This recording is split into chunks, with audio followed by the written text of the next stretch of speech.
Carlos, diagnosticado com câncer cerebral agressivo, se despede antes de perder o controle da própria mente. Em uma revelação devastadora do Palácio de Buckingham, o rei Charles confirmou que está enfrentando um glioblastoma multiforme, um tumor cerebral raro e de crescimento rápido, conhecido por roubar memória, fala e identidade.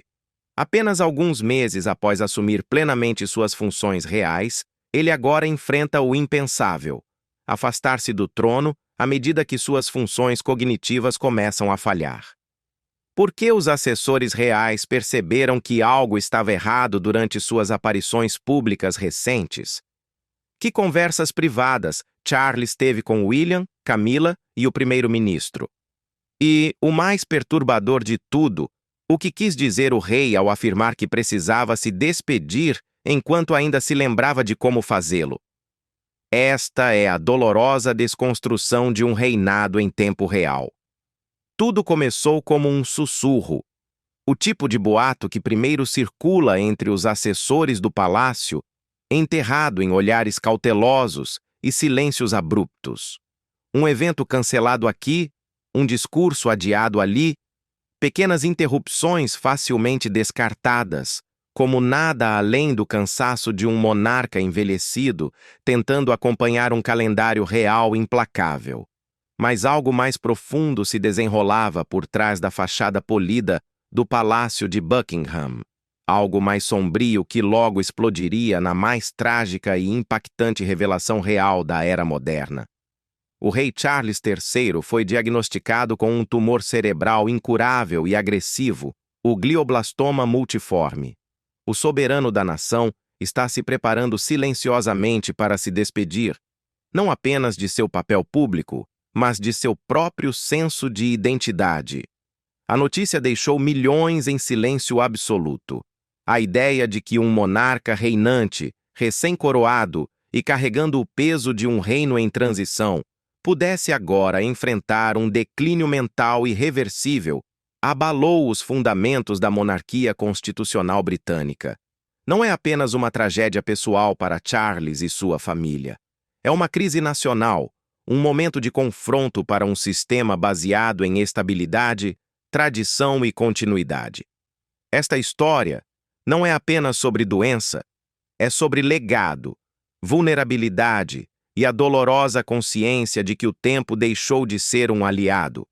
Nos próximos minutos, levaremos você para dentro dos corredores protegidos da monarquia, atrás das portas do palácio e além dos sorrisos formais, para revelar o que realmente tem acontecido desde que o rei Charles recebeu o diagnóstico. Você verá como sua saúde debilitada está alterando o plano de sucessão real, pressionando relações familiares já frágeis e ameaçando reescrever a narrativa de seu reinado antes mesmo que ele realmente comece. Mas antes, pergunte-se: o que significa para um rei perder a mente antes de perder a coroa? Nossa jornada começa com um momento simples e devastador. Segundo fontes próximas ao palácio, foi uma audiência privada com sua equipe médica que confirmou o diagnóstico. O rei vinha sofrendo de dores de cabeça intermitentes, lapsos sutis de memória e dificuldades crescentes de fala. Em público, sorria e acenava. Em privado, esquecia nomes, perdia relatórios e ficava visivelmente ansioso com detalhes que antes dominava com facilidade. Uma consulta com especialistas neurológicos em um hospital de ponta em Londres levou a uma série de exames. Os resultados chegaram rapidamente e foram sombrios. Glioblastoma multiforme terminale. Sem cura. Apenas controle paliativo.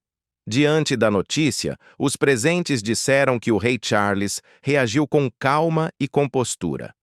Sem lágrimas, sem revolta, apenas um silêncio profundo.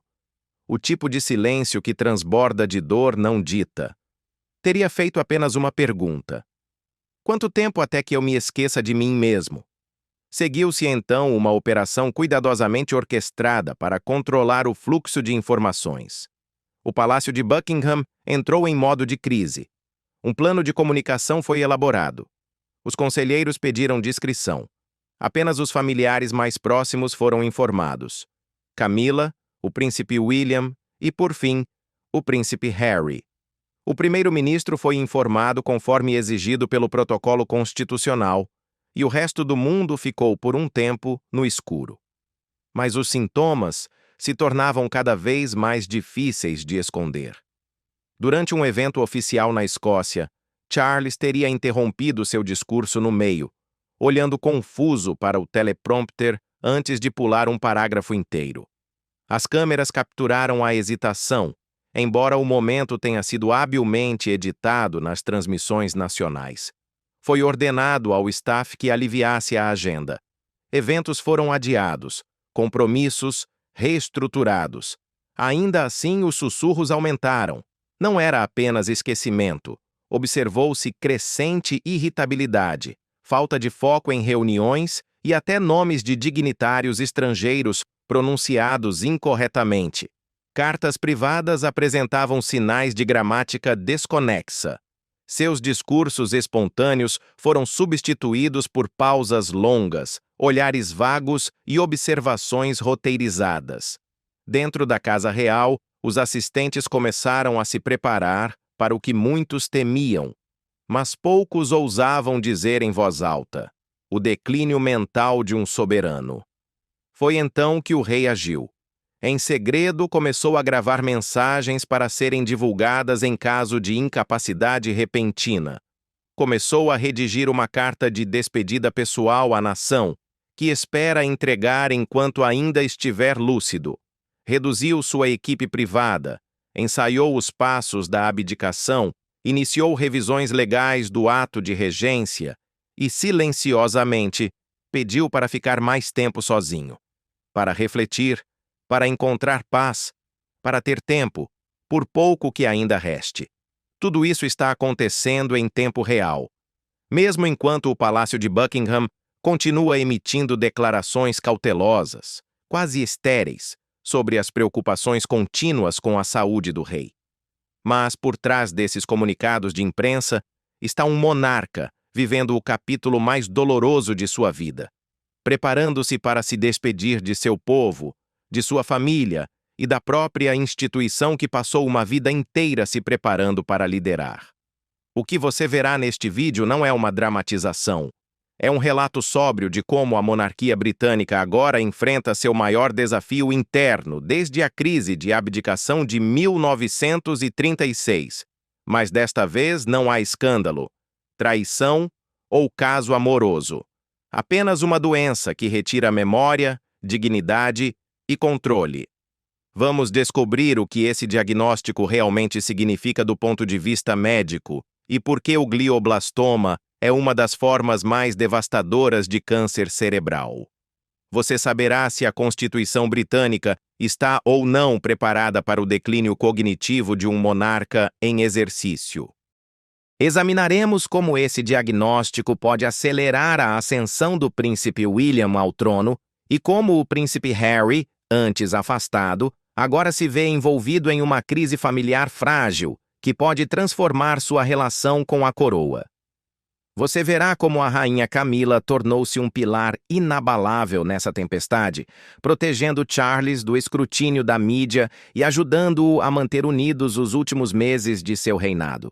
Ouvirá especialistas, fontes internas e até correspondências vazadas que pintam um retrato angustiante de um homem correndo contra o tempo, correndo para deixar ordem antes que o caos reclame o que resta de sua cognição. E talvez o mais poderoso, você será convidado a refletir sobre o que significa liderar. Não com força, mas com vulnerabilidade. Não com autoridade, mas com graça em meio ao declínio. Essa não é apenas uma história real. É uma história humana. Um homem que esperou a vida inteira para usar a coroa, agora se vê deixando-a escapar de suas mãos. Não por escândalo, nem por política, mas por biologia. Por uma doença que não reconhece títulos nem respeita linhagens.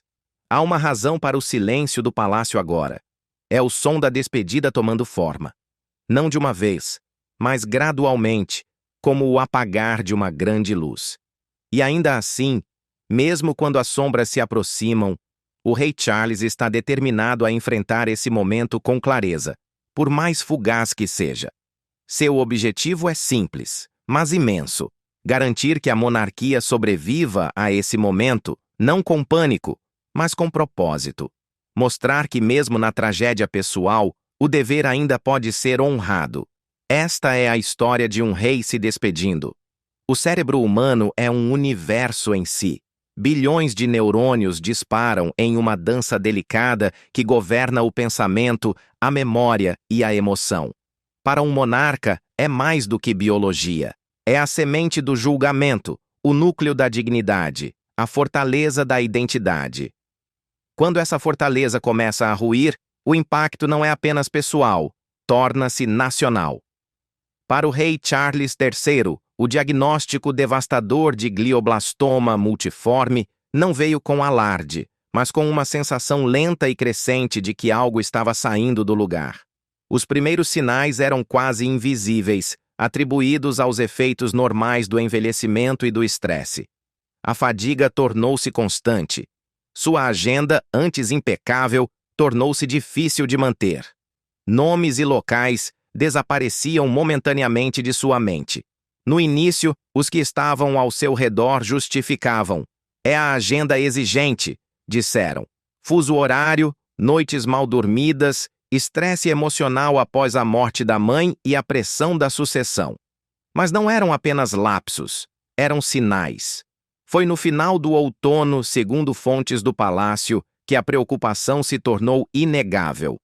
Durante uma reunião privada sobre política ambiental, Charles, conhecido por sua memória precisa e conhecimento profundo, de repente perdeu a linha de raciocínio. Ele parou no meio de uma frase, olhou para suas anotações e ficou quase 1 minuto em silêncio. Os assessores trocaram olhares preocupados. Quando voltou a falar, o tom era diferente, hesitante, desconectado. O rei articulado e perspicaz que conheciam parecia estar se afastando. Médicos foram chamados discretamente. Uma consulta privada foi marcada no Hospital King Edward VII, em Londres, um local frequentemente utilizado pela família real para avaliações discretas. Lá, foi realizada uma bateria inicial de testes cognitivos. Os resultados foram inconclusivos, mas preocupantes o suficiente para justificar exames de imagem. Uma ressonância magnética revelou a verdade escondida nas sombras de seu cérebro, uma massa grande e agressiva, alojada profundamente no lobo temporal esquerdo, área associada à fala e à memória. O diagnóstico foi imediato: glioblastoma multiforme. A notícia caiu como um raio. Sua equipe médica, composta pelos melhores neurologistas e oncologistas, apresentou os fatos. Glioblastoma é a forma mais letal de câncer cerebral. Cresce rapidamente. Infiltra tecido cerebral saudável. Não pode ser removido cirurgicamente por completo.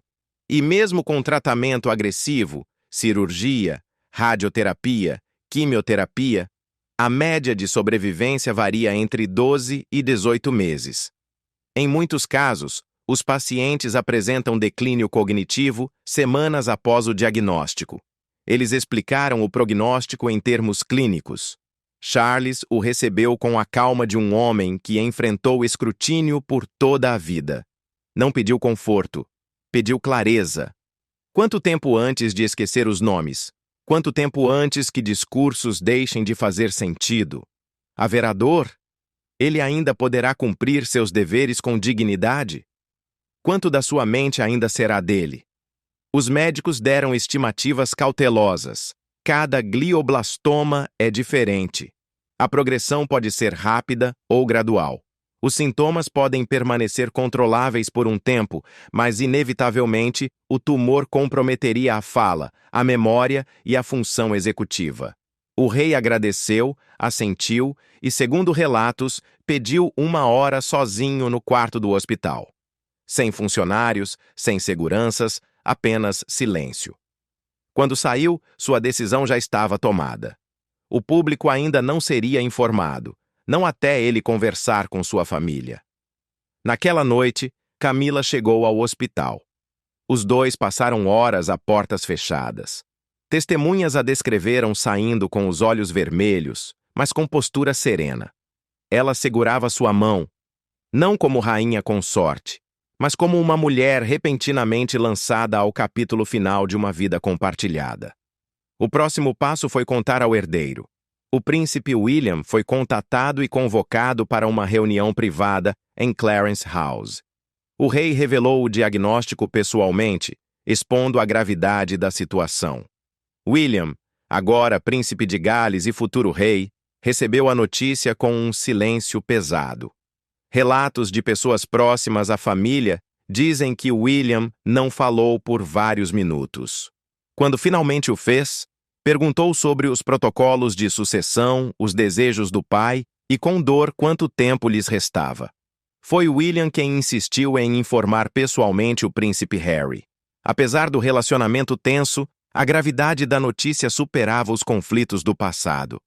Uma videochamada segura foi organizada. Quando Charles contou ao filho mais novo sobre o tumor, houve um longo silêncio do outro lado da linha. Fontes dizem que Harry ficou visivelmente abalado, cobrindo o rosto com as mãos e permanecendo imóvel. Apesar da distância e da tensão que marcaram os últimos anos, essa notícia os reduziu ao essencial: pai, filhos, mortalidade. As 48 horas seguintes foram um turbilhão de preparações legais e logísticas. Discussões confidenciais foram realizadas com altos cortesãos e a equipe jurídica real.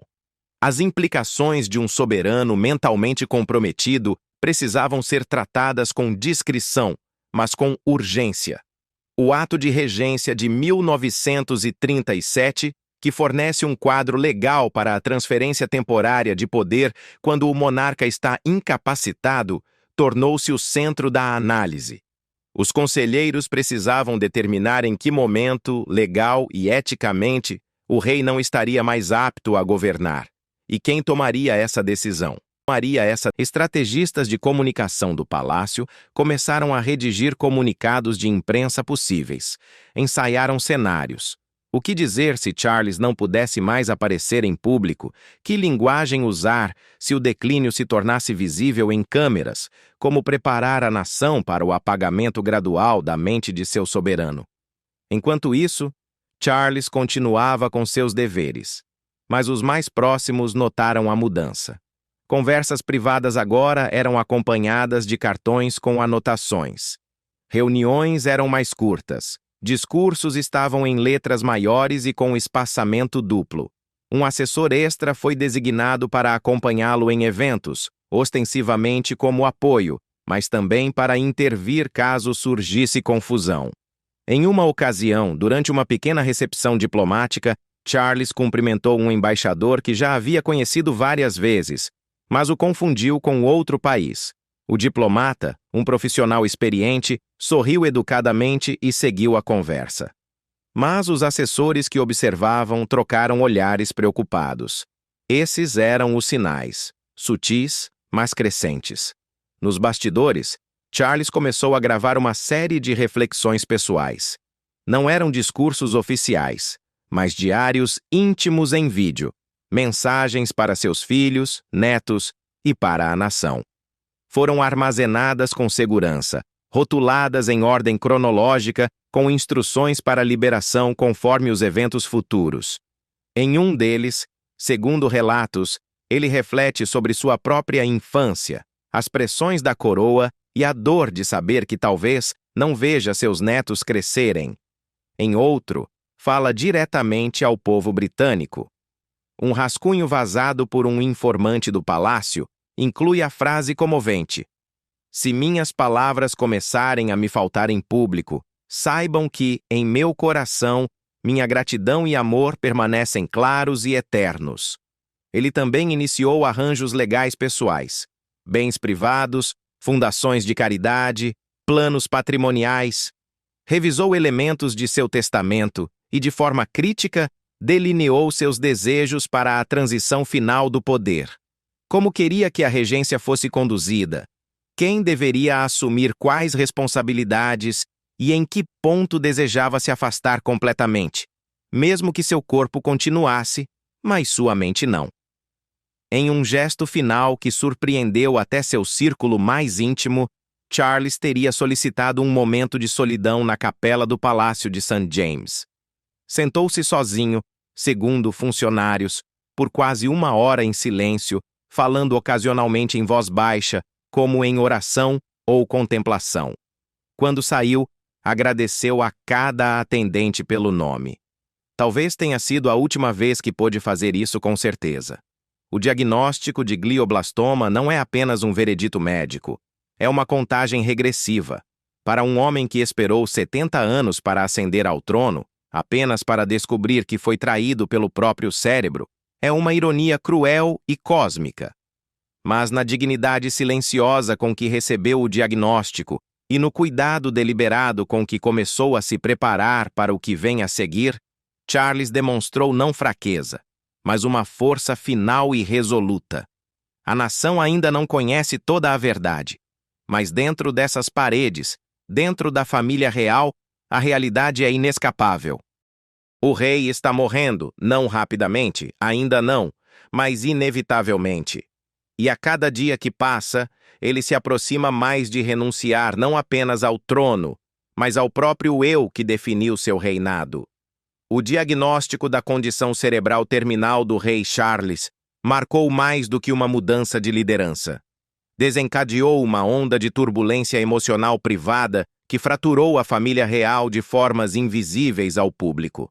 Durante décadas, a monarquia projetou unidade, ordem cerimonial e tradição inabalável.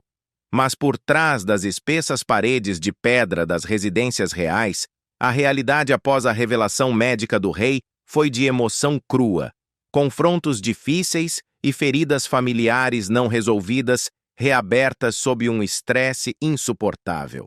No centro da turbulência estava Camila, rainha consorte, a mulher que esteve ao lado de Charles nos capítulos mais turbulentos de sua vida. Ela não era estranha ao desprezo público, ao afeto complexo ou à responsabilidade pesada. Mas a notícia de que os dias de seu marido estavam contados tocou uma parte muito mais profunda do que o dever público. Fontes internas notaram que sua postura mudou quase imediatamente. Tornou-se mais reservada, introspectiva e menos envolvida com compromissos cerimoniais, muitas vezes delegando responsabilidades menores a damas de companhia ou assistentes do palácio. Sua agenda privada foi liberada em mais de uma ocasião para passar longos períodos a sós com o rei.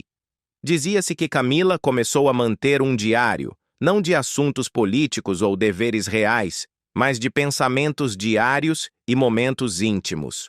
Conversas com Charles, vislumbres de lapsos de memória, sussurros trocados durante a noite. O pessoal foi instruído a não interromper durante o tempo privado deles.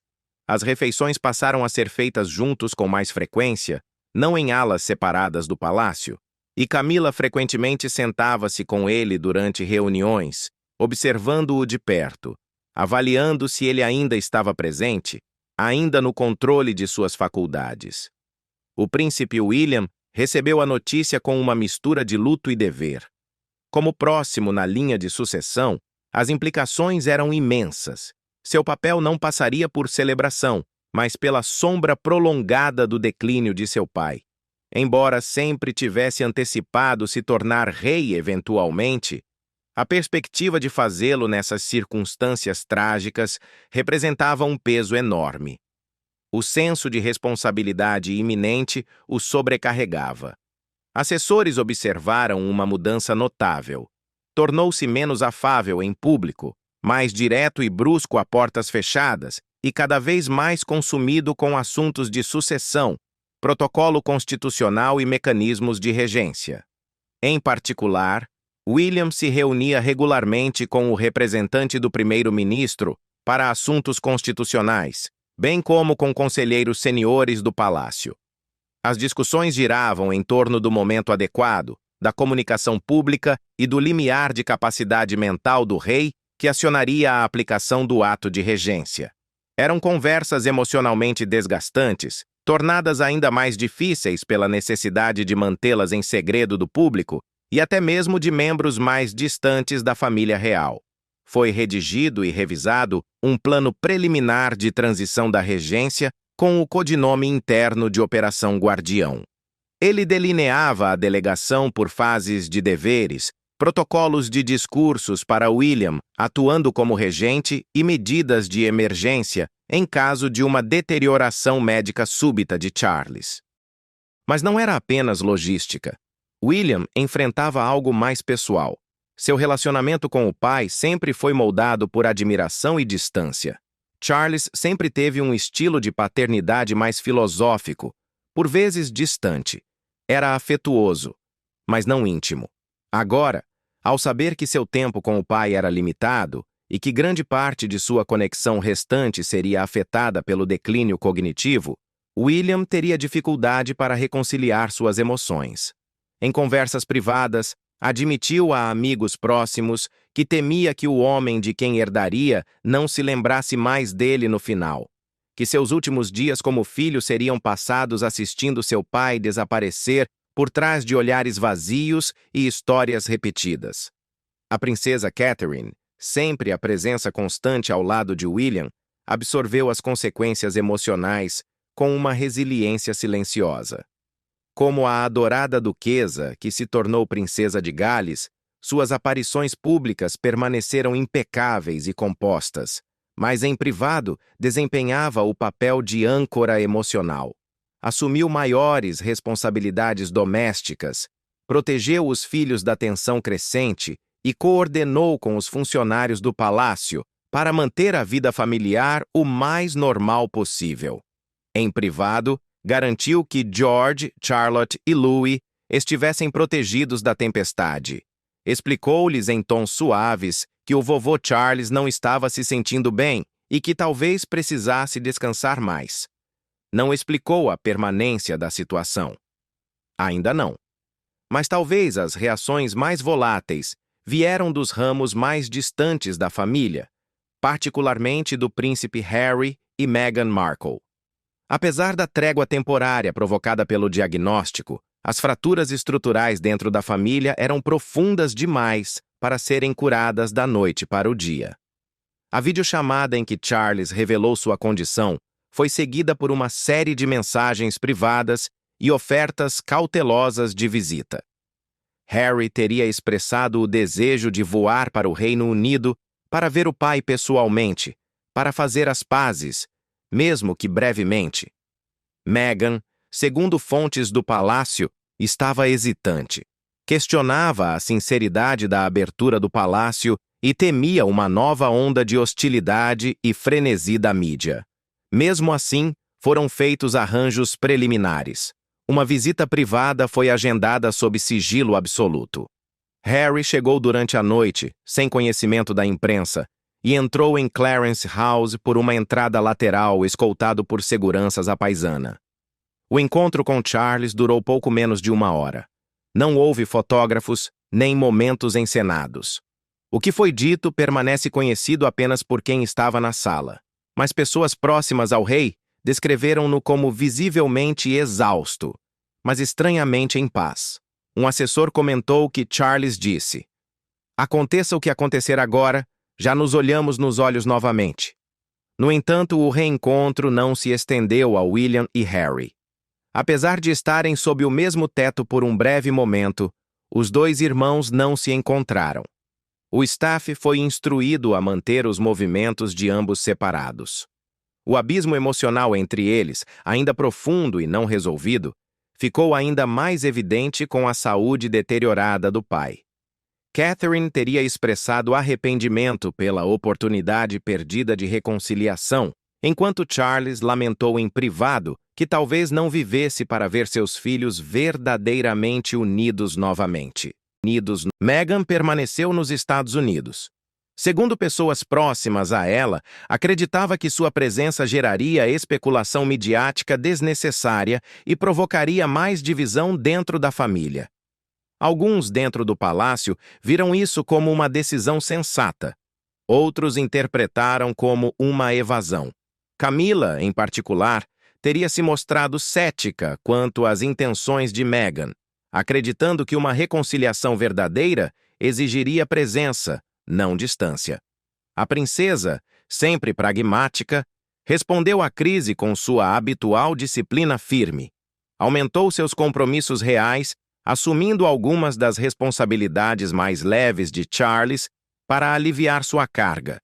Em reuniões privadas, teria atuado como uma força estabilizadora, aconselhando outros membros da família a priorizar o dever acima da emoção. Sua relação com Charles sempre foi de respeito mútuo e entendimento silencioso. Apesar das diferenças de personalidade, Charles mais filosófico, ela mais direta, compartilhavam um vínculo forjado sob as expectativas reais e um interesse comum na logística da sucessão futura. Trabalhou de perto com o gabinete do Lorde Camareiro para revisar protocolos reais e garantir que, quando o público soubesse da condição do rei, a instituição não vacilasse. Foi uma voz firme nas reuniões, lembrando aos demais que o luto não podia atrasar a preparação. Um funcionário do palácio resumiu bem seu papel. Enquanto outros choravam a portas fechadas, ela já estava reforçando as muralhas. O príncipe Edward e Sophie, o duque e a duquesa de Edimburgo, permaneceram apoiadores constantes. Sophie, em particular, desenvolveu uma relação calorosa com Charles ao longo dos anos, atuando frequentemente como confidente silenciosa. Visitava-o com frequência, levava refeições durante suas internações e mantinha abertas as linhas de comunicação entre o monarca e os familiares mais distantes. Edward intensificou suas aparições públicas e reuniu-se com frequência com William para discutir assuntos sobre a regência e a união familiar.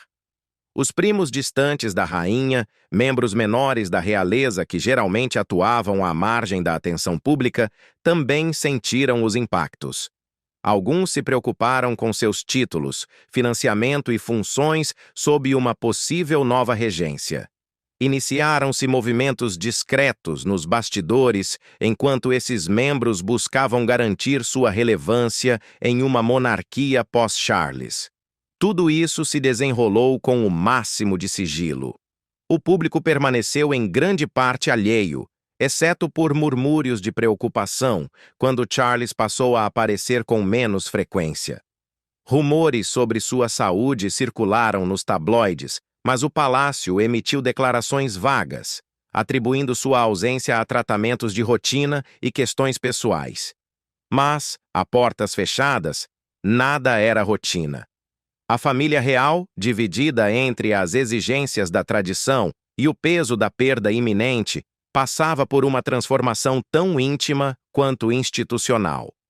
Cada conversa sussurrada nos salões de Buckingham, cada xícara de chá colocada nos pires de Windsor, cada carta revisada sobre a sucessão carregava a marca de um homem desaparecendo silenciosamente do centro do poder.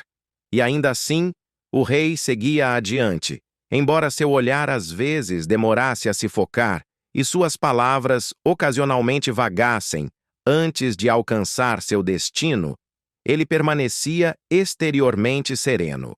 Um monarca sustentando a linha enquanto a maré se aproximava.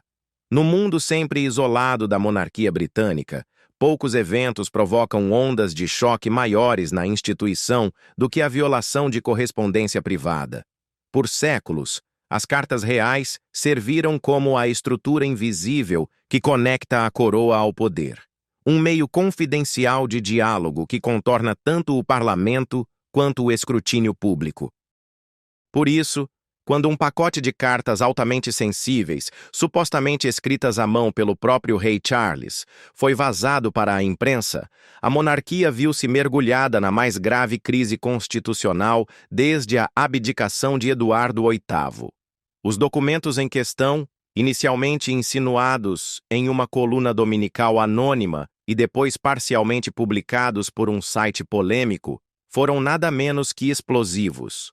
Pareciam conter uma estrutura cuidadosamente redigida pelo rei Charles para a sucessão antecipada do poder, uma que contornaria seu primogênito, o príncipe William, e nomearia o príncipe Harry como regente temporário. Isso não era mera especulação, As cartas, se autênticas, traziam o cifrão real, coincidiam com a caligrafia conhecida do rei e estavam datadas de apenas alguns meses após seu diagnóstico de câncer cerebral terminal. Segundo o conteúdo vazado, Charles expressava grave preocupação com a prontidão psicológica e emocional do príncipe William para assumir o trono sob circunstâncias tão trágicas e aceleradas. Ele reconhecia a lealdade e competência de William, mas insinuava uma fragilidade interna, um turbilhão que o público nunca viu. Em uma carta supostamente endereçada ao Lorde Camareiro, Charles escreveu: William é dedicado, mas temo que a coroa o esmague enquanto ele sofre por mim. O peso da realeza não deve consumir o pouco que resta de sua paz. Essas palavras lançaram comentaristas reais, estudiosos constitucionais e círculos políticos em frenesi. A noção de que Charles poderia tentar contornar William em favor de Harry, mesmo que temporariamente, era considerada impensável. Não apenas porque William é o herdeiro direto e há muito se prepara para ser rei, mas porque Harry se afastou da monarquia, renunciou aos deveres reais e se mudou para os Estados Unidos. Mas as cartas não paravam apenas em uma justificativa emocional. Elas delineavam uma estratégia legal e procedimental. Charles propunha a invocação de uma cláusula de regência temporária, potencialmente sob a prerrogativa real ou através de uma sessão extraordinária do Conselho Privado, que permitiria que Harry atuasse como soberano interino durante o período de luto de William. O rascunho da regência teria prazo limitado, excluindo explicitamente qualquer reivindicação de sucessão e servindo apenas como um interregno estabilizador, enquanto a coroa aguardava um herdeiro mais preparado emocionalmente. As consequências do vazamento foram imediatas e explosivas. Advogados constitucionais inundaram redes de televisão com debates sobre a legalidade. O monarca poderia fazer isso legalmente? As leis de regência de 1937 e 1953 permitiriam tal discrição? Harry seria elegível, tendo sido removido da linha ativa de sucessão e destituído da maioria de seus títulos reais? O público também se dividiu. Alguns viram as cartas como um gesto nobre, a tentativa final de um pai moribundo de proteger seu filho enlutado da pressão esmagadora de um trono prematuro. Outros as viram como traição, uma minação chocante da linha constitucional de sucessão que poderia abalar a confiança pública na monarquia. As redes sociais incendiaram-se com hashtags, comentários e debates acalorados. A monarquia, que vinha navegando cautelosamente a simpatia pública pela doença de Charles, agora encontrava-se sob ataque interno. Nos círculos reais, o clima era de pânico e descrença. Assistentes do palácio foram convocados para briefings de emergência. Uma equipe de estratégia de mídia foi montada imediatamente para redigir a resposta. Durante horas, nenhuma palavra saiu do Palácio de Buckingham, alimentando ainda mais especulações. Finalmente, no final da noite, foi divulgada uma curta declaração cuidadosamente redigida. Estamos cientes de documentos que circulam na imprensa que alegam representar correspondência privada de Sua Majestade, o Rei. Não comentaremos sobre estes documentos não verificados. O rei permanece comprometido com o processo constitucional e continua a cumprir suas funções com plena autoridade. A redação foi reveladora. Ao recusar-se a negar diretamente a autenticidade das cartas, o palácio inadvertidamente deu legitimidade às alegações. Mais intrigante foi o uso da palavra não verificados. Uma aposta calculada que deixava espaço para a negação plausível, sem arriscar uma falsidade. Dentro do palácio, esforços foram rapidamente iniciados para identificar a fonte do vazamento. Uma investigação interna foi lançada e funcionários do palácio, incluindo altos assessores e secretários, foram submetidos a interrogatórios discretos.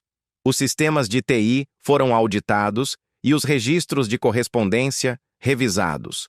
A teoria inicial era de que as cartas haviam sido copiadas, física ou digitalmente, por alguém com acesso íntimo ao escritório do rei ou ao cofre de correspondência privada. A suspeita inicial recaiu sobre um assistente administrativo recentemente designado à equipe de arquivos reais. O indivíduo tinha conexões anteriores com um jornalista envolvido na publicação das cartas e seus registros mostravam acessos noturnos ao arquivo. Mas à medida que as investigações se aprofundaram, surgiu uma possibilidade ainda mais perturbadora. O vazamento pode ter vindo de dentro da própria família. Uma teoria sussurrada nos círculos internos era de que o próprio Harry autorizou o vazamento, não por malícia, mas como uma manobra desesperada para garantir transparência diante da crescente oposição interna. Segundo fontes não identificadas, Harry havia recebido um mensageiro particular do rei semanas antes do vazamento, contendo o que poderiam ser as mesmas cartas agora expostas na imprensa. Se isso fosse verdade, significaria que Charles pretendia que Harry entendesse o plano diretamente, fora dos limites formais da estrutura palaciana. No entanto, o silêncio público de Harry sobre o assunto apenas aprofundou o mistério. Nenhuma entrevista, nenhuma declaração, nenhuma publicação nas redes sociais. Meghan também não fez comentários, apesar da crescente pressão dos jornalistas. Sua ausência no discurso público durante essa tempestade midiática foi ou um sinal de contenção ou uma estratégia. A reação de William, no entanto, não permaneceu envolta em mistério. Horas após o vazamento, ele convocou uma reunião de emergência com assessores seniores no Palácio de Kensington. Segundo fontes do palácio, ele estava em fúria. Viu o vazamento como um ataque direto à credibilidade da monarquia, uma violação da confiança sagrada e, mais dolorosamente, uma traição de seu próprio pai. Embora não tenha abordado publicamente o vazamento, sua próxima aparição em um evento beneficente infantil foi notada por sua expressão dura e respostas curtas. A portas fechadas, ele teria se referido ao plano como sabotagem constitucional. Para William, as cartas eram mais que dolorosas. Eram humilhantes. Sugeriam falta de confiança em sua capacidade de liderar. Um insulto disfarçado de proteção. Ser ignorado num momento de luto era, na prática, ser informado de que ele era fraco demais para suportar o que um rei deve enfrentar. Rejeitou isso categoricamente, dizendo a um confidente: "Se o luto desqualifica você do dever, então a coroa jamais deveria passar. Somos criados para carregar a dor." Sua relação com o pai, já abalada pela doença e pelo passado, agora sofria outro golpe. William supostamente cancelou uma reunião privada com Charles, marcada para dias após o vazamento, enviando em seu lugar uma mensagem por meio de um cortesão sênior, dizendo que precisava de tempo e espaço. Uma frase carregada de fúria contida. Camila, sempre protetora da dignidade de Charles, estava furiosa. Acreditava que o vazamento colocava em risco não apenas o legado do rei, mas sua estabilidade emocional. Pessoas próximas a ela dizem que suspeitava de Meghan como responsável por orquestrar a exposição. Talvez não diretamente, mas por meio de uma rede de intermediários simpáticos. Deixou claro seu descontentamento em círculos privados e supostamente ordenou à equipe de comunicação do palácio que traçasse uma linha vermelha contra qualquer narrativa que retratasse Charles como mentalmente inapto para continuar seu reinado.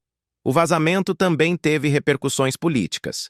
Membros seniores do parlamento, especialmente do Comitê de Assuntos Constitucionais, exigiram uma reunião confidencial com representantes reais. Embora a monarquia mantenha a independência estrita da política cotidiana, qualquer sugestão de que a linha de sucessão estava sendo unilateralmente alterada despertou preocupações sobre precedentes legais e estabilidade nacional. A portas fechadas, ministros do governo foram informados sobre a possibilidade de uma regência formal ser proposta. A conclusão: tal medida exigiria ratificação parlamentar e quase certamente seria bloqueada. Enquanto isso, a percepção pública da monarquia foi abalada. Pesquisas mostraram queda acentuada na confiança entre os eleitores mais jovens, com um segmento expressivo demonstrando confusão e preocupação sobre a clareza da sucessão. Gerações mais velhas permaneciam leais a William, mas ficaram chocadas com a ideia de que Charles pudesse considerar tal desvio. A imprensa, aproveitando o momento, lançou investigações sobre correspondências reais anteriores, reacendendo debates sobre transparência, monarquia moderna e se o sistema poderia se adaptar às expectativas do século XXI. Em meio ao caos, uma figura permanecia estranhamente serena: o próprio rei Charles. Apesar do escândalo público, fontes internas relataram que ele manteve sua agenda diária com precisão calma. Continuou recebendo o primeiro-ministro semanalmente, recebeu dignitários estrangeiros e até compareceu a um evento militar dias após o vazamento, apertando mãos e fazendo um breve, porém eloquente discurso. Em privado, no entanto, os mais próximos notaram momentos de cansaço e introspecção. Supostamente releu as cartas, não com raiva, mas como um homem medindo o legado que pode deixar. Perguntou a seu secretário particular se escrever as cartas havia sido um erro. A resposta veio com gentileza: somente se sua intenção nunca foi ser compreendido. Após o vazamento das cartas que causaram ondas de choque tanto na monarquia quanto no público, o clima dentro dos círculos mais altos de poder britânico era de pânico silencioso. Durante anos, a monarquia constitucional equilibrou delicadamente tradição e governo, cerimônia e soberania, dever e privacidade. Mas a sugestão, real ou percebida, de que o rei Charles havia redigido um plano de sucessão que contornava o príncipe William criou um tremor constitucional que não podia mais ser ignorado.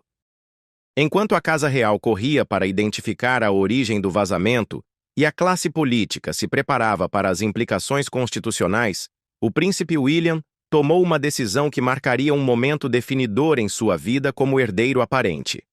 Apenas 3 dias após a publicação das cartas explosivas, William organizou discretamente uma reunião altamente confidencial com o primeiro-ministro no número 10 da Downing Street. A reunião não foi anunciada, não constava nos comunicados diários e foi conduzida com um nível inédito de sigilo, contornando até alguns dos principais conselheiros reais. Eram pouco mais de 7 horas da manhã quando um carro preto sem identificação parou na entrada lateral da Downing Street. Dentro estava o príncipe William, vestido em trajes civis para evitar a tensão. A rua havia sido temporariamente isolada sob o pretexto de uma inspeção de segurança de rotina. Poucos pedestres notaram a comitiva entrando discretamente no prédio. O primeiro-ministro, que acabara de retornar de uma reunião de inteligência matinal, esperava no gabinete privado com o secretário do gabinete e 2 conselheiros jurídicos seniores.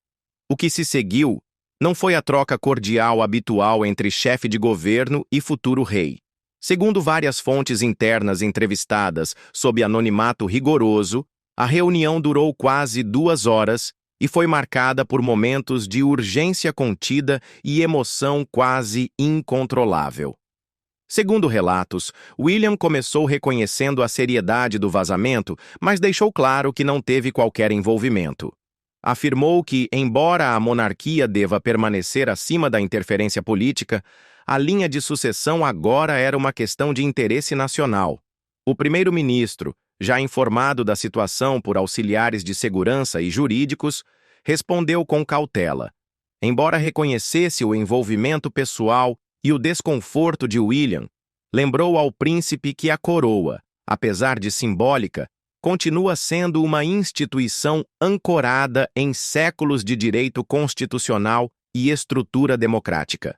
Qualquer tentativa de alterar a linha de sucessão, mesmo temporariamente, exigiria manobras jurídicas sem precedentes e, possivelmente, endosso público através de debate parlamentar. Mas William não estava ali para pedir conselhos políticos. Estava ali para fazer uma exigência. Queria garantias, não apenas para si mesmo, mas para a instituição. Insistiu para que o primeiro-ministro reafirmasse publicamente sua posição como próximo monarca e o fizesse de forma inequívoca. Segundo um assessor presente na sala, William afirmou: "Se houver ambiguidade agora, a monarquia corre o risco de se tornar tema de debate, e não de unidade. Não peço validação pessoal, exijo proteção da continuidade da coroa." O primeiro-ministro assentiu, embora não sem hesitação. Lembrou a William que qualquer declaração pública exigiria uma calibragem cuidadosa. Se feita com pressa, poderia ser interpretada como interferência na autonomia real, ou, pior, como partidarismo político dentro de uma monarquia constitucional. Mesmo assim, ele concordou, em princípio, em emitir uma declaração pública reafirmando a linha sucessória estabelecida. No entanto, William foi além. Solicitou que a assessoria jurídica examinasse as cartas vazadas especificamente para determinar se seu conteúdo tinha algum peso legal vinculativo ou se poderia ser interpretado como base para uma emenda formal de sucessão. Esse pedido causou surpresa entre os auxiliares do primeiro-ministro. William estaria tentando questionar a legalidade das comunicações privadas de seu pai? A resposta veio na forma de uma reflexão séria do conselheiro jurídico do governo presente. As cartas, embora sérias no tom e sugestivas na intenção, não tinham poder vinculativo a menos que fossem executadas por mecanismos constitucionais formais. Nenhum documento sozinho poderia alterar a linha de sucessão sem a participação ativa do parlamento, do conselho privado e, em certos casos, dos reinos da Commonwealth. Na prática, as cartas eram mais um desejo pessoal do que uma proposta legislativa. Aliviado, mas ainda inquieto, William mudou o foco da conversa. Queria saber o que o governo faria se o rei insistisse com a ideia. O parlamento barraria? Os ministros apoiariam a linha existente? O primeiro-ministro não deu garantias diretas, mas sinalizou que o governo seguiria os protocolos estabelecidos. Contudo, também deixou claro que a estabilidade interna da monarquia era uma questão a ser resolvida pelo palácio, não pelo gabinete. Antes do fim da reunião, houve uma troca final e inesperada. William pediu ao primeiro-ministro que apoiasse a criação de um painel consultivo independente e discreto, composto por especialistas legais, psicológicos e constitucionais. Sua missão seria avaliar a capacidade mental do rei à luz das cartas recentes e de seu diagnóstico terminal. A sala mergulhou em um silêncio surpreso. Era, efetivamente, uma pergunta velada sobre a aptidão do rei. Embora apresentada em termos de preocupação e precaução, era uma solicitação que tocava o coração da dignidade real. O primeiro-ministro, segundo relatos, pausou por um longo momento antes de responder. "Esse é um pedido que ultrapassa o alcance do meu gabinete. Talvez encontre a resposta no conselho privado, mas não aqui." E com isso, a reunião foi encerrada. Após a saída de William, escoltado pela entrada dos fundos, o primeiro-ministro permaneceu para uma reunião de acompanhamento com seus auxiliares. Sabia que as implicações da conversa daquela manhã seriam profundas. A coroa, há muito símbolo de unidade e permanência, agora estava mergulhada em política pessoal, doença e incerteza constitucional. Horas depois, o primeiro-ministro fez um breve pronunciamento televisivo na Câmara dos Comuns, sem mencionar diretamente o vazamento ou a condição do rei. Reafirmou o compromisso da nação com a integridade constitucional e declarou que a linha de sucessão permanece conforme as leis e tradições que há muito orientam o nosso reino. Foi uma mensagem codificada, sutil, mas firme. William, ainda era o próximo na linha, e qualquer desvio seria contestado. Dentro do Palácio de Buckingham, a declaração foi recebida com emoções mistas. Charles, informado do discurso por seu secretário particular, teria permanecido em silêncio por vários minutos antes de murmurar: "Então, começa." Enquanto isso, a notícia da reunião secreta se espalhou como fogo entre políticos e correspondentes reais. Embora nenhum registro oficial da reunião tenha sido divulgado, múltiplas confirmações extraoficiais de fontes governamentais deram credibilidade aos relatos. A monarquia, antes protegida por sua distância da política, agora se via profundamente envolvida nela. Para William, a reunião marcou uma travessia do Rubicão. Ele havia deixado de ser apenas um herdeiro em espera para se tornar o defensor do futuro da coroa. Ao fazer isso, ele não apenas expôs o crescente abismo entre ele e seu pai, como também sinalizou à nação que o próximo monarca não permaneceria passivo diante da incerteza institucional, mas as ramificações de suas ações estavam apenas começando a se desdobrar. Aliados dentro do palácio começaram a tomar partido. Cortesãos debatiam lealdades a portas fechadas. Conselheiros de Charles temiam que a postura assertiva de William fosse interpretada como ambição e não como dever. E embora o público elogiasse William por sua determinação, permaneciam questões sobre a fratura mais profunda dentro da família real. A monarquia agora se encontrava numa encruzilhada perigosa. Um caminho levava à transparência e à clareza constitucional. O outro, ao colapso interno e à desilusão pública. E no centro de tudo estava um filho desafiando o legado de seu pai moribundo, não por rebeldia, mas em busca de estabilidade para um reino incerto quanto ao que viria depois. O público vê apenas a superfície polida da vida real, as grandes cerimônias, os discursos formais, os sorrisos dignos.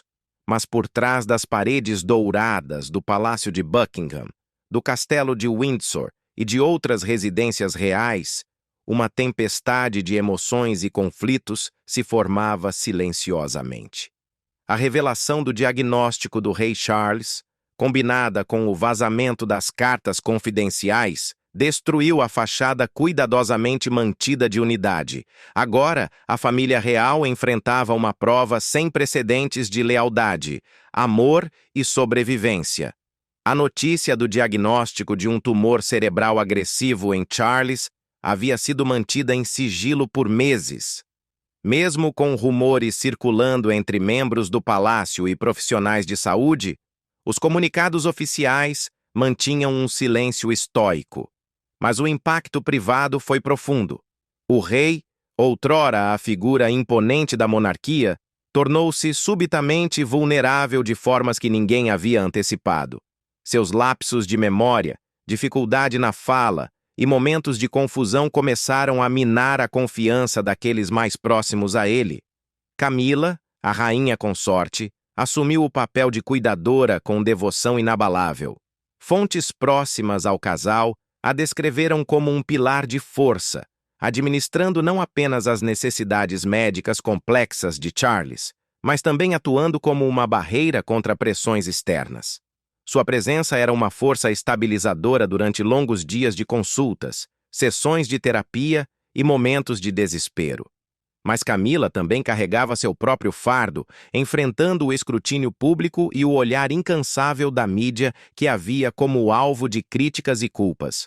O príncipe William e o príncipe Harry, antes unidos pela fraternidade, encontravam-se agora em caminhos divergentes em meio à crise.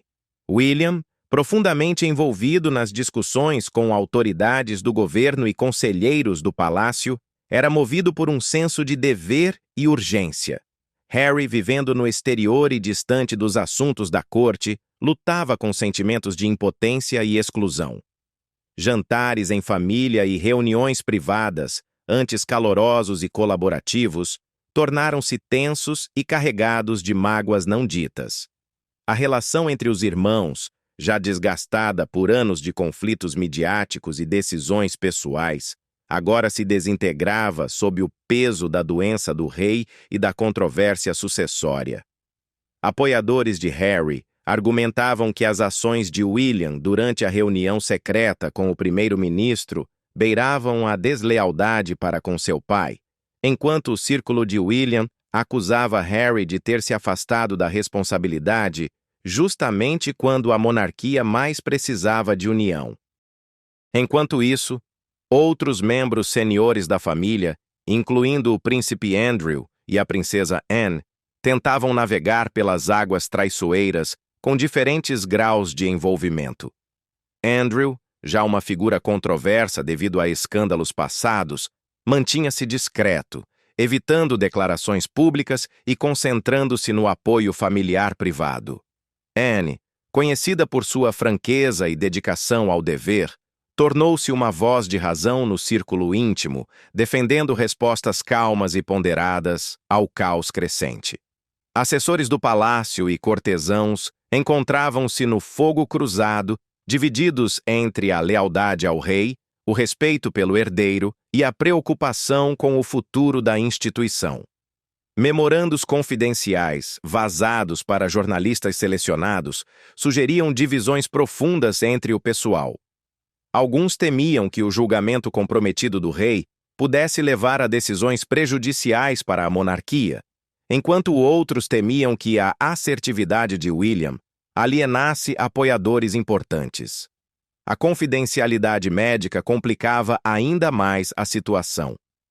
Os médicos do rei, vinculados à ética profissional, compartilhavam informações limitadas com os oficiais do palácio. Embora alguns sintomas fossem evidentes, esquecimentos em compromissos públicos, fala arrastada ocasional, momentos de desorientação, a extensão total do impacto do tumor permanecia protegida do restante da família e do público. Essa lacuna de conhecimento alimentava especulações e ansiedade. O impacto emocional sobre Charles era imenso. Conhecido por sua resiliência e estoicismo, ele lutava em privado com a perda de controle sobre suas faculdades e a iminente realidade de sua mortalidade. Amigos que o visitavam descreviam momentos de melancolia entremeados por lampejos de determinação. Em conversas privadas, Charles expressou arrependimento pelas cartas vazadas, mas manteve que sua intenção era proteger a monarquia da incerteza. Enquanto o rei lidava com sua saúde em declínio, decisões sobre afastar-se das funções oficiais pesavam fortemente sobre ele. As aparições públicas tornaram-se mais raras e cuidadosamente roteirizadas, com Camila e os principais assessores gerenciando a imagem com cautela. Cada evento tornou-se um ato de equilíbrio, demonstrar força enquanto ocultava a vulnerabilidade, manter a dignidade enquanto enfrentava o declínio. O papel da rainha consorte expandiu-se para além do apoio a Charles. Ela passou a se envolver mais com organizações de caridade e eventos públicos, preparando-se gradualmente para assumir uma posição mais proeminente na hierarquia real. Seus esforços visavam tranquilizar o público de que a monarquia permanecia estável, apesar dos desafios de saúde do rei. Paralelamente, a equipe de comunicação da Casa Real enfrentava uma batalha árdua para controlar a narrativa. A especulação da mídia sobre a saúde de Charles e a crise de sucessão intensificou-se, com tabloides publicando rumores não verificados e as redes sociais amplificando teorias da conspiração.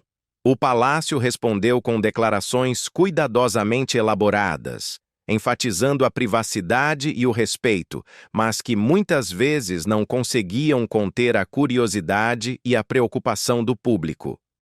Nos bastidores, os assessores jurídicos da família elaboraram planos de contingência para lidar com cenários potenciais, desde uma regência até poderes de emergência, caso a condição do rei se agravasse rapidamente.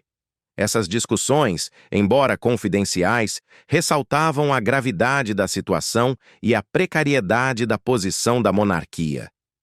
Em meio ao tumulto, momentos de ternura familiar persistiam. Fotografias privadas e anedotas compartilhadas discretamente com pessoas de confiança revelavam instantes de riso, memórias compartilhadas e expressões de carinho. Esses vislumbres da humanidade da família real contrastavam fortemente com o drama público, lembrando aos observadores que, além dos títulos e protocolos, havia indivíduos enfrentando desafios pessoais profundos. Esse período de turbulência privada foi marcado por uma tensão frágil entre esperança e desespero, lealdade e conflito, tradição e mudança. A família real enfrentava uma prova que testaria seus laços e moldaria o futuro da monarquia. A forma como navegassem por essas águas turbulentas determinaria não apenas seu legado, mas também a estabilidade da instituição reverenciada por milhões ao redor do mundo. Compreender a realidade médica por trás do diagnóstico do rei Charles é essencial para captar os profundos desafios que ele e a família real enfrentam. O glioblastoma multiforme, GBM, o tumor cerebral agressivo identificado no rei, é uma das formas mais devastadoras de câncer conhecidas pela medicina. Sua natureza, progressão e efeitos sobre as funções cognitivas e físicas fornecem um contexto crucial para a história real em desenvolvimento. O glioblastoma é classificado como um astrocitoma grau 4, representando o nível mais alto e maligno de tumores cerebrais. Ele se origina dos astrócitos, células gliais em forma de estrela que dão suporte aos neurônios no cérebro. Diferente de muitos outros tipos de câncer, o GBM cresce rapidamente e infiltra os tecidos cerebrais ao redor, tornando a remoção cirúrgica extremamente difícil. Mesmo com os tratamentos mais avançados, incluindo cirurgia, radioterapia e quimioterapia, o prognóstico permanece sombrio. O tempo médio de sobrevivência após o diagnóstico geralmente é medido em meses, e não em anos. O crescimento rápido do tumor interrompe funções cerebrais essenciais, causando sintomas que se agravam rapidamente. Os primeiros sinais frequentemente incluem dores de cabeça, convulsões, perda de memória e alterações na personalidade ou na fala. Sintomas que, no caso do rei Charles, começaram a se manifestar de forma sutil durante aparições públicas antes de se intensificarem visivelmente. Médicos que tratam pacientes com GBM frequentemente descrevem a doença como um ladrão implacável que gradualmente rouba a acuidade mental, a clareza na fala e a coordenação física. Para uma figura como o rei Charles, cujo papel exige cognição afiada, comunicação precisa e presença constante, o impacto desse diagnóstico vai muito além das estatísticas médicas. Ele ameaça a própria essência de sua identidade como monarca. A localização do tumor no cérebro determina a natureza e a gravidade dos sintomas. Se afeta áreas responsáveis pela memória e fala, como se informa no caso de Charles, essas faculdades se deterioram rapidamente. Os pacientes podem esquecer rostos familiares, ter dificuldades para encontrar palavras ou perder a capacidade de realizar tarefas rotineiras. O impacto emocional e psicológico desse declínio é profundo, muitas vezes levando à frustração, depressão e isolamento social. A equipe médica do rei teria enfrentado decisões difíceis desde o início. A cirurgia era complicada pela disseminação agressiva do tumor e pelo risco de danos a regiões cerebrais críticas. A radioterapia e a quimioterapia oferecem alguma esperança de retardar a progressão, mas causam efeitos colaterais severos, como fadiga, náuseas e maior comprometimento cognitivo. Equilibrar a eficácia do tratamento com a qualidade de vida torna-se uma escolha delicada e profundamente pessoal. O conhecimento público sobre o GBM é limitado, frequentemente ofuscado por cânceres mais comuns. No entanto, sua gravidade foi destacada por figuras públicas como os senadores John McCain e Edward Kennedy, que sucumbiram à doença. Seus casos trouxeram o GBM à atenção pública, ressaltando sua natureza agressiva e a necessidade urgente de pesquisa. No contexto do rei Charles, o diagnóstico não apenas afeta sua saúde, mas redefine o futuro da monarquia. A progressão da doença é imprevisível. Alguns pacientes mantêm suas funções por mais tempo do que o esperado, enquanto outros experimentam um declínio rápido. Essa incerteza complica o planejamento de uma regência, da sucessão e das funções públicas. Especialistas em neuro-oncologia enfatizam a importância do diagnóstico precoce e da intervenção rápida, mas mesmo assim, o GBM frequentemente resiste ao tratamento. Pesquisadores estão explorando novas terapias, incluindo tratamentos moleculares direcionados e imunoterapia, mas estas ainda são em grande parte experimentais. É provável que a equipe médica do rei esteja acompanhando de perto os avanços, equilibrando esperança com realismo. O estigma social e o fardo emocional do câncer cerebral não podem ser subestimados. Pacientes frequentemente enfrentam isolamento devido a dificuldades de comunicação e mudanças cognitivas. Para Charles, cuja vida pública foi construída com base na conexão, no diálogo e na liderança, esse isolamento pode ser extremamente desafiador. Seu afastamento dos deveres reflete não apenas uma necessidade médica, mas uma luta emocional para manter a dignidade em meio ao declínio. A decisão da família real de compartilhar o diagnóstico com o público marcou um ponto de virada. Reforçou um compromisso com a transparência e o reconhecimento de que a saúde do rei não era apenas um assunto privado, mas uma questão com implicações nacionais e internacionais. O anúncio foi cuidadosamente formulado para evocar empatia e apoio, preparando o público para as mudanças futuras na liderança. Desde então, a cobertura da mídia sobre o GBM aumentou, com especialistas em saúde oferecendo perspectivas sobre a natureza e o impacto da doença. Isso gerou conversas mais amplas sobre conscientização sobre câncer cerebral, financiamento para pesquisa e apoio a pacientes e famílias. O diagnóstico do rei Charles, por mais trágico que seja, pode estimular o interesse público e a defesa de causas de formas antes inimagináveis. Durante todo esse processo, a resiliência do rei tem sido evidente. Relatórios médicos descrevem momentos em que Charles desafiou as expectativas, fazendo discursos com clareza, interagindo calorosamente com entes queridos e demonstrando uma forte vontade de continuar, apesar das adversidades. Esses vislumbres de força oferecem esperança, mas não diminuem a gravidade da doença. Nos próximos meses e anos, a trajetória do GBM moldará não apenas a vida do rei Charles, mas a própria evolução da monarquia. A forma como a instituição se adapta aos desafios de saúde dele, as preparações para a regência e as respostas da família real serão acompanhadas de perto no mundo inteiro.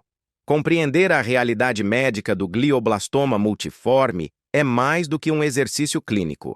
É uma parte essencial para compreender o profundo drama humano que se desenrola no coração da monarquia britânica.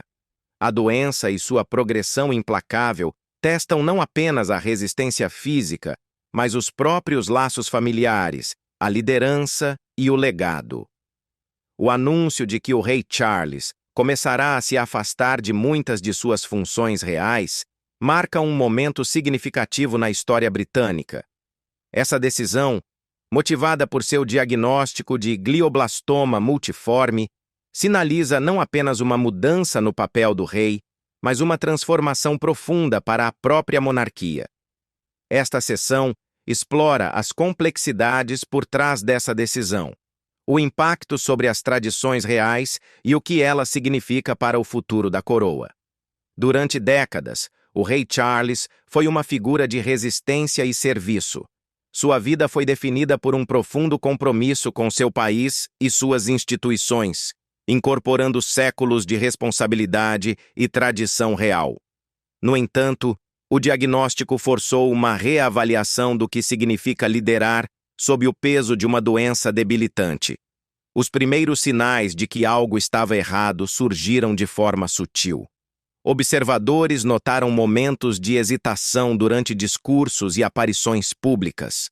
Ocasionalmente, Charles parecia momentaneamente desorientado ou tinha dificuldade em lembrar certos protocolos.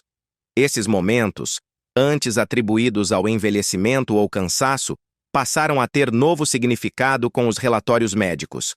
A portas fechadas, a decisão de reduzir sua carga de trabalho foi tomada com senso de urgência e compaixão. Os médicos do rei, membros da família e conselheiros trabalharam juntos para estabelecer um plano que preservasse a dignidade enquanto garantisse a estabilidade contínua da monarquia. Isso envolveu negociações delicadas sobre aparições públicas, deveres oficiais e a transição de responsabilidades. A escolha de Charles de se afastar não foi tomada levianamente. Reflete uma avaliação realista de sua saúde e o desejo de evitar constrangimentos públicos ou perda de autoridade. Em particular, ele teria expressado frustração e tristeza com a perspectiva de abrir mão de funções para as quais se preparou durante toda a vida. No entanto, também há uma aceitação profunda, fundamentada em um senso de dever para com a instituição, acima da ambição pessoal. O plano de regência, que permite a delegação das responsabilidades do rei a um representante de confiança, foi ativado. Esta é a primeira vez na história recente que tais medidas se tornam necessárias tão cedo no reinado de um monarca.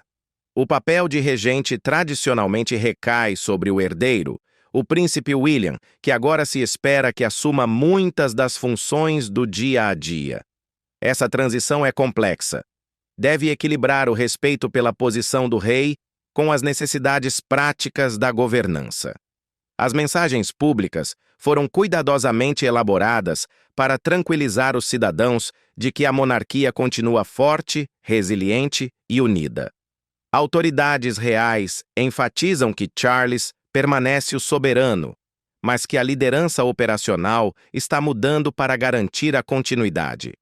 A resposta do público foi uma mistura de empatia, preocupação e curiosidade.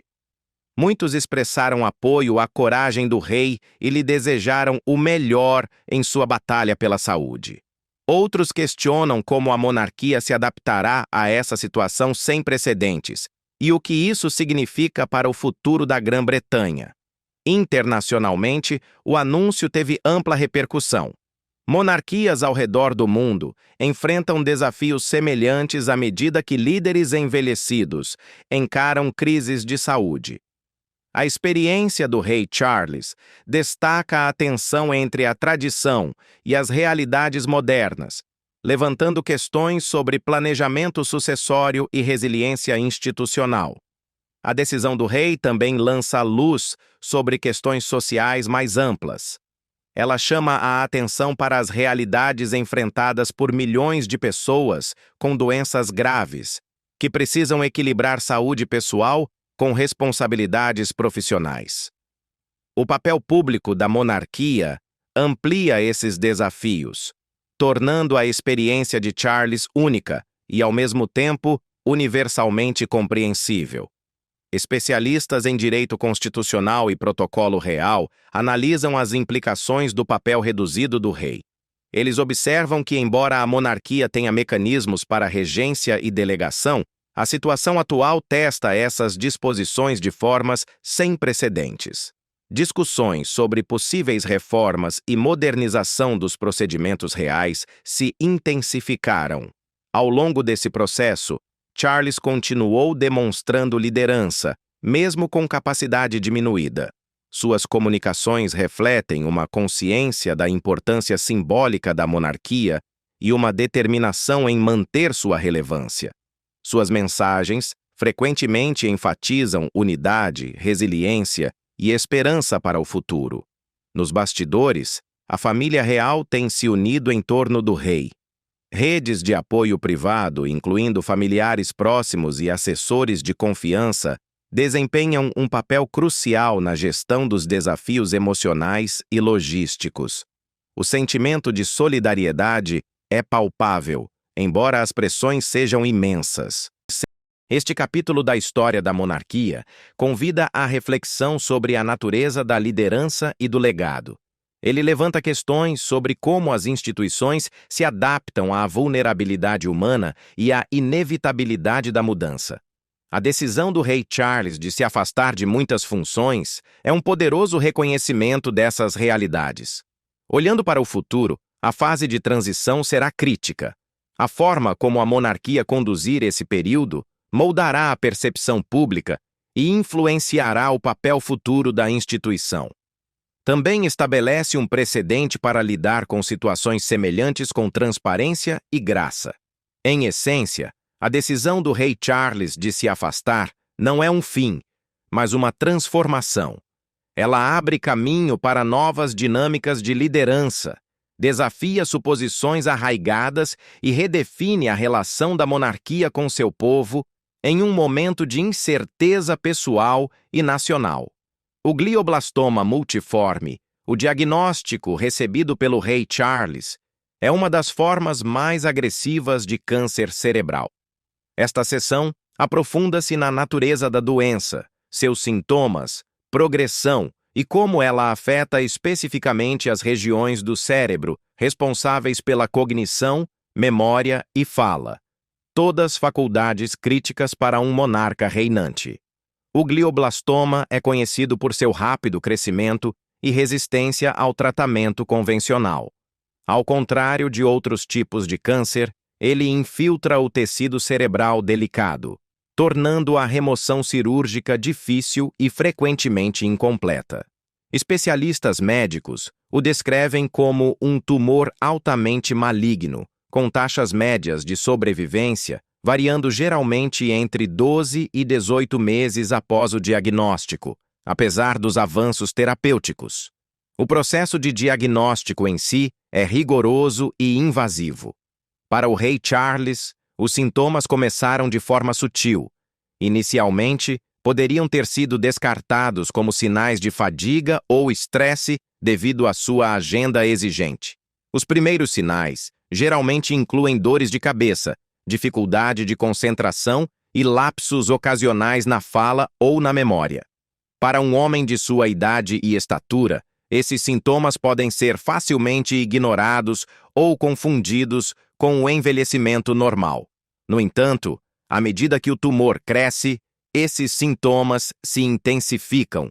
Os pacientes podem experimentar déficits neurológicos, como fraqueza em um lado do corpo, problemas de visão e deterioração da função cognitiva. O impacto na fala, na retenção de memória e na tomada de decisões apresenta desafios particulares para alguém em uma posição de liderança que exige acuidade mental. As aparições públicas do rei Charles começaram a revelar sinais que chamaram a atenção de observadores reais e comentaristas médicos. Pausas ocasionais no meio de frases, dificuldades para lembrar nomes ou procedimentos e momentos de confusão visível foram notados. Embora o palácio inicialmente tenha atribuído isso às pressões do cargo, as revelações médicas subsequentes esclareceram essas observações. As opções de tratamento para o glioblastoma são limitadas, mas geralmente envolvem uma combinação de cirurgia, radioterapia e quimioterapia. A cirurgia visa remover o máximo possível do tumor, embora a excisão completa frequentemente seja impossível devido à infiltração no tecido cerebral. A radiação e a quimioterapia buscam retardar a progressão, mas sua eficácia varia e muitas vezes vem acompanhada de efeitos colaterais significativos. Para o rei Charles, a decisão de iniciar o tratamento teria sido complexa.